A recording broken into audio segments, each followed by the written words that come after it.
हाय अस्सलाम वालेकुम, मैं मुख्तियार फ़रीद और आप देख रहे हैं मेरे यूट्यूब चैनल। आज की वीडियो मैंने आप लोगों को इंग्लिश क्लास 9th के हवाले से पेपर पैटर्न बताना है। सबसे पहले हम 9th क्लास इंग्लिश की ऑब्जेक्टिव को डिस्कस करते हैं कि पेपर में हमारी ऑब्जेक्टिव कितने नंबरों की आएगी और किस तरतीब के साथ आएगी, ये आप लोगों को बताता हूँ। देखते हैं, सबसे पहले हमारे पास जो ऑब्जेक्टिव है वो आएगी हमारे पास 19 नंबरों की, 19 मार्क्स। अब इन 19 नंबरों को हमने कैसे डिवाइड करना है, इस ऑब्जेक्टिव के 4 पार्ट आएंगे, ठीक है जी। क्वेश्चन नंबर 1 होगा, ऑब्जेक्टिव का क्वेश्चन नंबर 1 होगा और इसके पार्ट 4 होंगे, part A, part B, part C, part D, ठीक है जी। जो पार्ट ए है वो हमारे पास होगा 5 नंबर का, पार्ट बी जो होगा वो हमारे पास होगा 4 नंबरों का, पार्ट सी हमारे पास होगा 5 नंबर का और पार्ट डी भी हमारे पास होगा 5 नंबर का। सबसे पहले देखते हैं कि पार्ट ए में क्या चीज़ें आएंगी, पार्ट बी में क्या चीज़ें आएंगी, पार्ट सी में क्या आएंगी और पार्ट डी में क्या आएंगी। अब सबसे पहले देखते हैं जी correct form of verb, A part.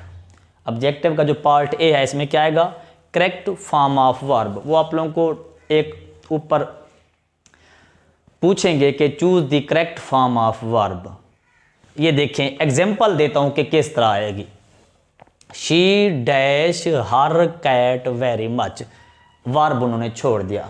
अब यहां पे कौन सी फॉर्म आएगी, love, loves, loving, has love. तो इस फिक्रे के मुताबिक ये बी ऑप्शन बनेगी, लव्स। और इस तरह की 5 ऑब्जेक्टिव आएंगी। तो पार्ट ए हो गया 5 नंबरों का और वर्ब के हवाले से। पार्ट बी, पार्ट बी में आएंगे स्पेलिंग। देखें, words with correct spelling, choose the words with correct spelling. ये 4 नंबरों का होगा, 4 मार्क्स का। जैसे एग्जाम्पल मैंने दे दिया है, हमारे पास हमारे पहले चैप्टर में एक वर्ड है केओस, उसके स्पेलिंग मैंने बिगाड़ के उलट पुलट भी लिखे हैं, सही भी लिखे हैं। जैसे देखें, CHAOS, CHOAS, CHIAOS और CHOASE। ये मैंने 4 ऑप्शन दिए, ABCD। तो हमने किसको सिलेक्ट करना है जिसके सही स्पेलिंग हो, दुरुस्त स्पेलिंग हो, वो है CHAOS, केओस। ये हमारे पास राइट ऑप्शन है। तो इस तरह के आप लोगों के 12 चैप्टर हैं 9th क्लास के, उनमें से 12 चैप्टर्स में से 4 नंबरों के ये आप लोगों के 4 ऑब्जेक्टिव आएंगी, इस तरह आप लोगों की स्पेलिंग की। तो बी पार्ट जो है हमारे पास कितने नंबरों का हो गया, 4 मार्क्स का, 4 नंबरों का हमारे पास हो गया। इसके बाद आते हैं पार्ट सी पे। पार्ट सी में क्या चीज़ें आएंगी, पार्ट सी में आएगी correct meanings of the underline words. Underline word करेंगे, उसके मीनिंग पूछेंगे, सिनोनिम्स पूछेंगे। वो कैसे हैं देखें, मैंने आप लोगों के पहले चैप्टर से एक वर्ड लिया है, अनपैरेलल्ड। अनपैरेलल्ड का मतलब क्या होता है, बेमिसाल। अब नीचे वो ऑप्शन देंगे, हमने उस लफ्ज़ को चुनना है जिसका मतलब बेमिसाल हो। अब पहला ऑप्शन है ए प्लेजेंट, खुशगवार।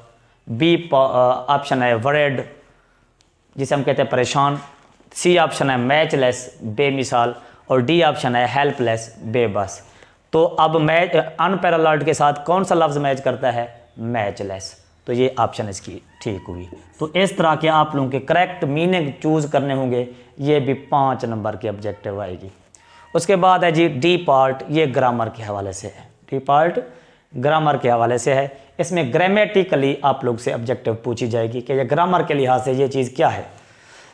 मिसाल के तौर पर, Ashfaq Ahmad was a famous writer.